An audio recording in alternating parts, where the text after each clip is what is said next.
And thank you. Today marks 1 week since 2 people were killed and 6 people were injured after a student opened fire inside Abundant Life Christian School in Madison.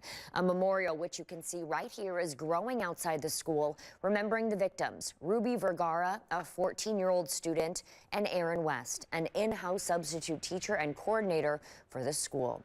Now, services for Aaron West were held today. Her family invited media in the service to see and hear how she is being remembered. WMTV's Tabitha Bland was at the church and among other reporters who were escorted in for part of the funeral service.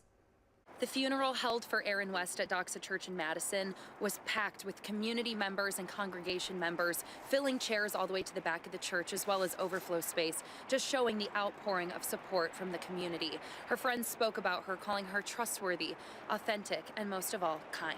West was a member of Doxa Church, along with her husband and her 3 daughters. Through song and sharing memories, her friends and her congregation honored her life and her dedication to her church. Nate Kolpeck spoke about who she was as a person, specifically remembering her for her roots. She showed her Georgia roots whenever she would say, "Love y'all," and she said it often. Our connection group messages were full of "Hey y'all" and "Love y'all." But she was someone who, when she said she loved you, she really meant it. She backed it up. The other victim of the Abundant Life Christian School shooting was laid to rest on Saturday. Now these services are bringing the community together and one step closer to closure. In Madison, Tabitha Bland, WMTV 15 News.